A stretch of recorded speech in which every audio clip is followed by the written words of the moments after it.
Welcome, ladies, to our September Fearless Women's Summit. We are so happy to have you here, and you are in for a really great treat today. We have some spectacular speakers from all over Canada, the US, and even one of our speakers is from the United Kingdom, and another speaker is from Australia today. So we are so excited to have such an amazing group of ladies sharing their fearless stories.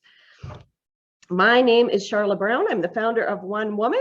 And I just want to say welcome and thanks so much for joining us on this beautiful September day. It's hard to believe that it's already September. Summer went by so quickly, especially for us Canadians. I'm located in Alberta, and so it's always sad for me when August wraps up and knowing that snow is coming sooner rather than later. Sandra Wallace is an OCD coach and registered psychiatric nurse. Sandra has 28 years of experience working with OCD, both on a professional and a personal level. For 14 years, she attended training in the United States annually to learn about OCD and the recent changes and challenges in the OCD world. She is passionate about helping others overcome their OCD. So you just got the sound on Sandra. I'm not sure if that's intentional. Oh, there we go. She is passionate about helping others overcome their OCD, and her most exciting part of work is helping to coach others to achieve results so that they can live a life that matters. Her main focus is to get people from fear to freedom, for she describes fear as being false evidence appearing real. Please welcome our next amazing speaker for today, Sandra Wallace.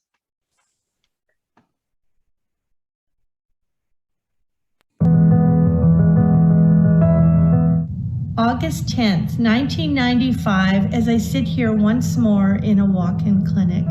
I look down at my hands so emaciated, raw, red, and bleeding. I'm embarrassed to be here. I wonder, is this doctor going to tell me what all the other doctors told me? That I need help, but then not be able to direct me to anyone that could be helpful in figuring it all out. It's September 25th, 1995, 9:30 in the morning. As I sit across from Dr. Rowan, she asked me so many questions that I couldn't even imagine talking about. How does she even know to ask those questions? I've always felt bad having these terrible thoughts. I never wanted to share them with the outside world. It's apparent as the session progresses that she is putting all the broken pieces of my life together. How could I ever imagine living without anxiety? Maybe these behaviors and thoughts are just who I am and who I've become. It was then that I realized I was determined to confront this thing called OCD, whatever that may look like and however long it may take. And so I began my journey to share it with the world so that there are less people who suffer in silence. I'm ready to give you the secret equation that I have already shared with hundreds of people, an easy, concrete approach that is designed to support you in your journey to live a more fulfilling life.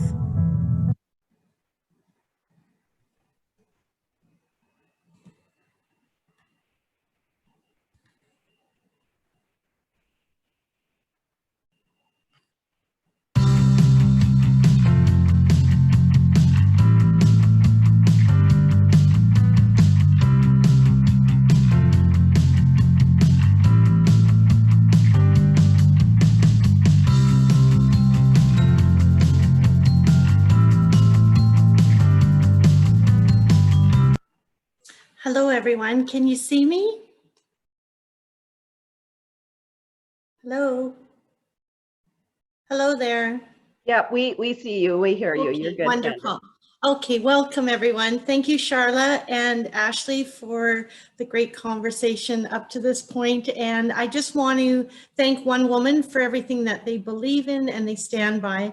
I'm really more than honored to be here. And I just want to let you know that this is my first summit, so I'm surrounded by some amazing women and I look forward to the rest of the day as well. So first of all, I just want to go over some learning objectives that we're going to cover in today's session, being the definition of OCD, some statistics, and get to understand the vicious cycle of what occurs when someone's experiencing OCD. And the second half will lead into habituation and some of the approaches we can use in overcoming this very debilitating disease and disorder.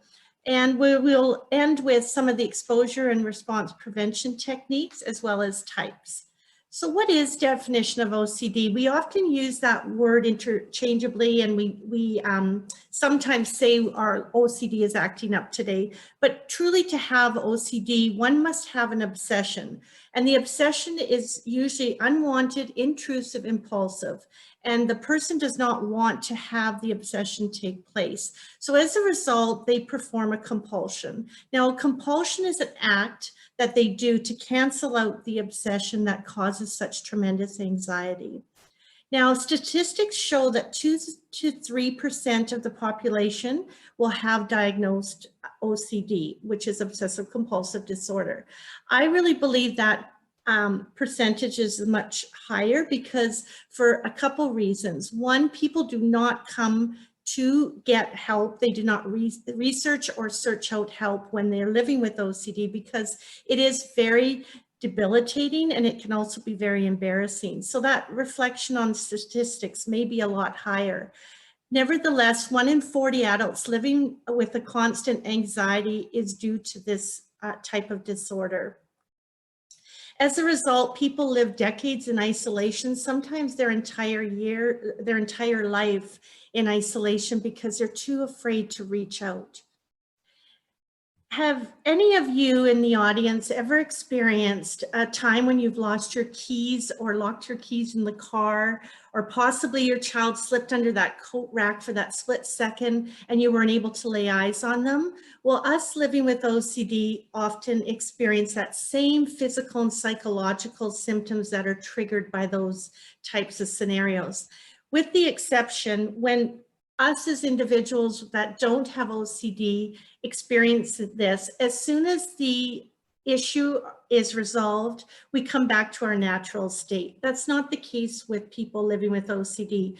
Often our anxiety is hypervigilant and we maintain that higher level of anxiety. So if I could just quickly show you the cycle of OCD. It starts with the obsession, which is that unwanted or intrusive thought. It lends itself to incredible amount of anxiety, which compels us to perform a ritual, a compulsion. That word is used interchangeably. And as a result, it reduces the anxiety.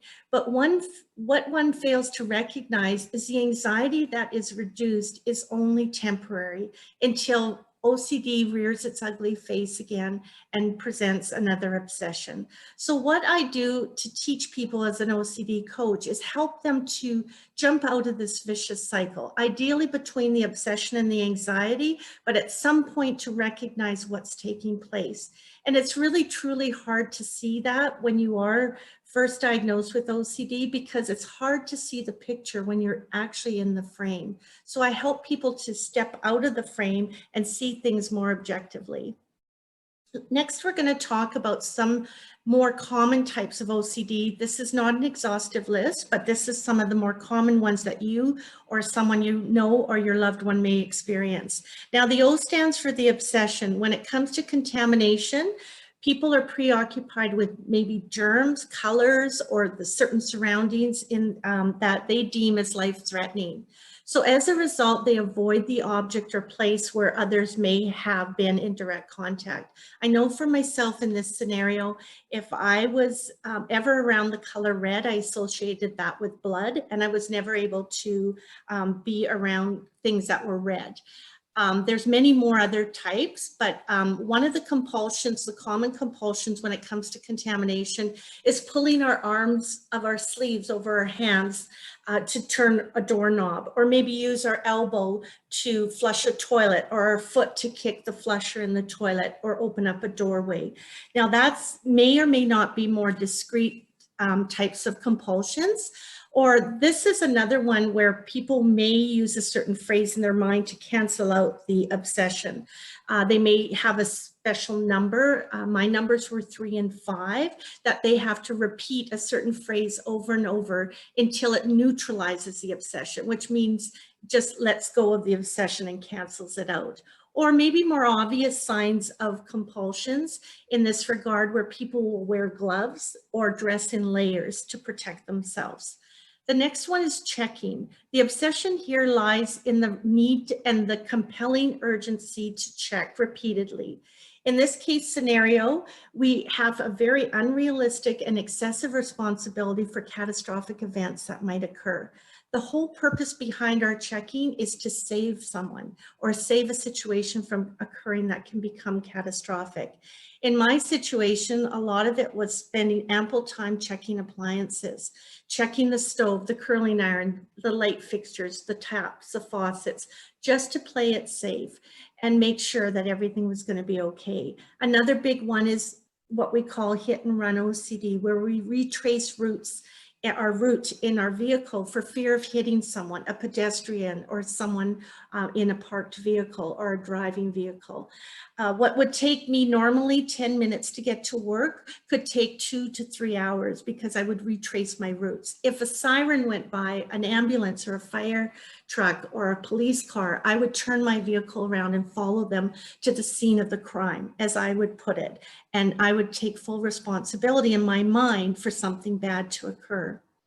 The next one is scrupulosity. This is around moral and ethical and religious issues, and it may have a strong association with religion or ethic symbols. So again, looking at statues or attending church, people may have to involve themselves in repetitive religious practices. So they seek plenty of assurance from others, and that others may come in the form of a deacon, a priest, a minister, whoever they look up to in the way of their religious beliefs, to make sure that they did not do something wrong.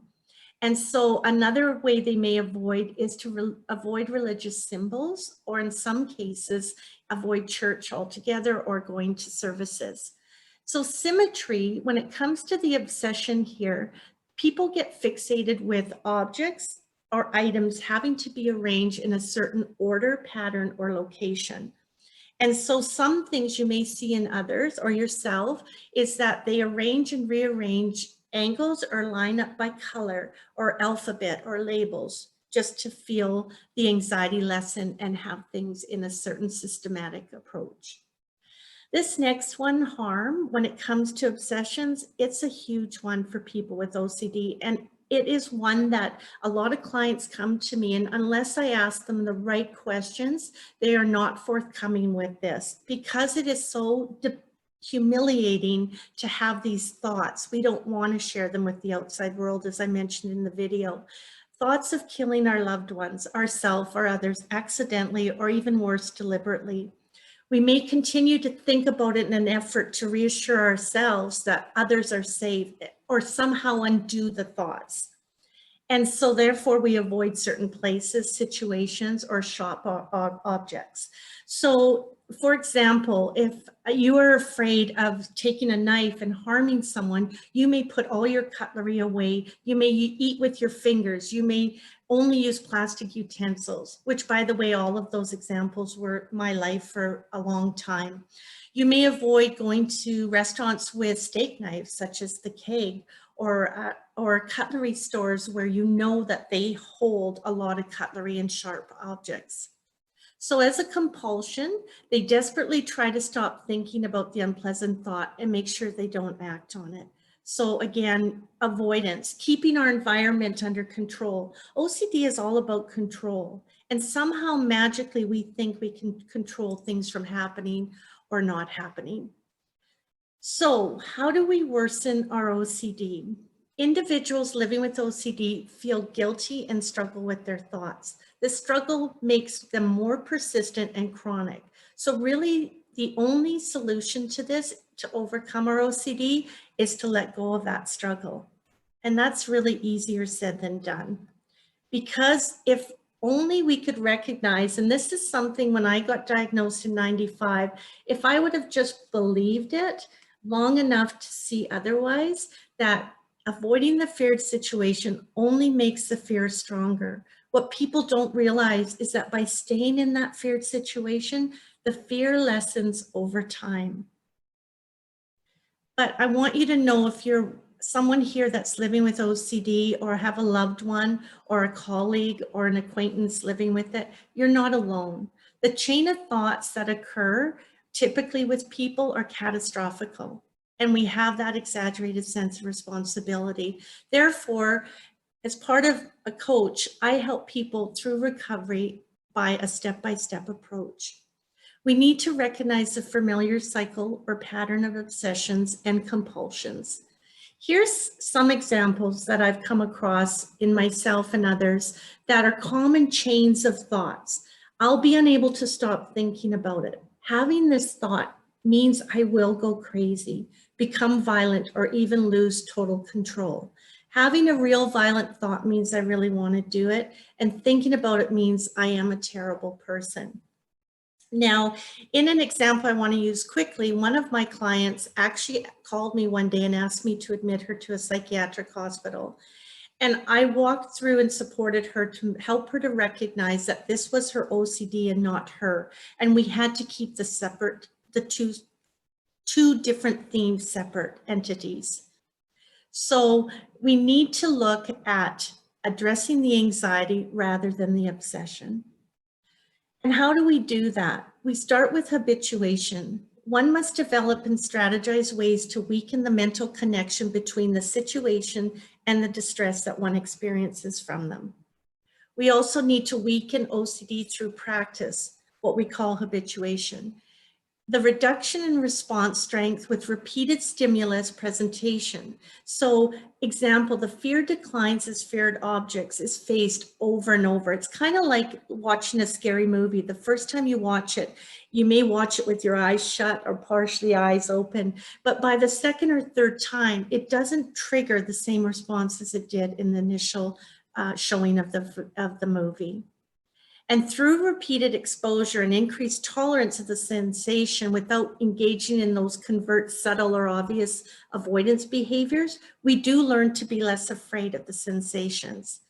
Now, in habituation, there's 4 main points: intensity, frequency, duration, and change. They all have to be present for that to occur. Now, for respect for the speakers coming up in my time, I'm going to move to the next slide. How does this all happen? It happens by developing the #1 treatment modality out there and implementing it, called CBT. That stands for cognitive behavior therapy. And if we break that word down, cognitive referring to specific methods and techniques that help us change our faulty ideas and beliefs prevalent within us. I always say that fear, the acronym for fear, is false evidence appearing real. Most of the things we fear never come to fruition. And so if we can change our behavior and have specific methods for changing our behavior and how we perceive the world, the actions as the rituals can be discounted and they can be eliminated from our life. Now, that is a therapeutic response, and our results will become therapeutic as a result of it. So the #1 type of effective standalone therapy within CBT is called ERP, Exposure Response Prevention.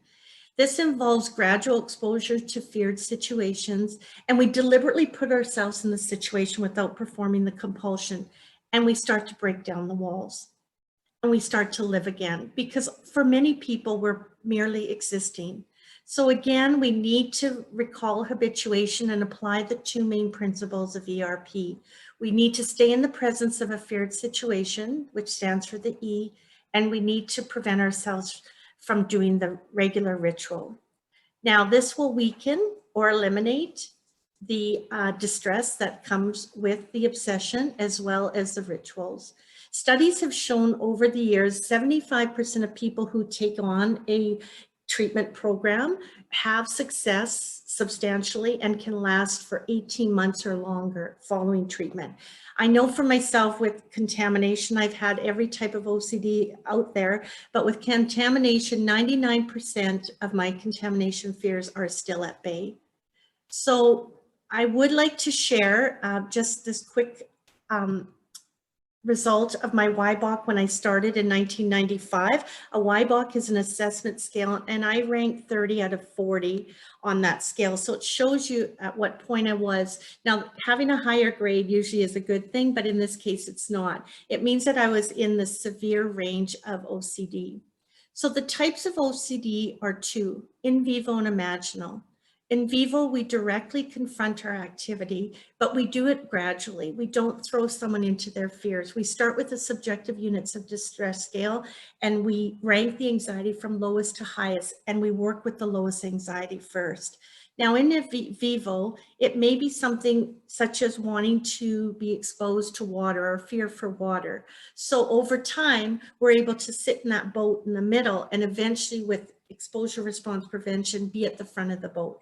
In both cases, hopefully wearing a life jacket. Now, in some scenarios, such as hit and run OCD, we can't do that as real live exposure. So we need to be creative. And I love the creativity that comes with the exposure. And one of them is doing imaginal exposure, where we have to list the type of event as if it's actually occurring, and have it playing over and over in a loop tape, or listening or reading out a script on it. And it must include somatic and emotional psychological symptoms to be effective. So I know that's a quick rundown, but I want you I want to leave you with this. Imagine if you could learn to recognize OCD for what it truly is. If you recognize that vicious cycle and intervene to prevent the completion of the OCD cycle, what would your life look differently? If you could learn the techniques and skills needed to overcome your symptoms and live each day fearlessly, I want to leave you with a few questions.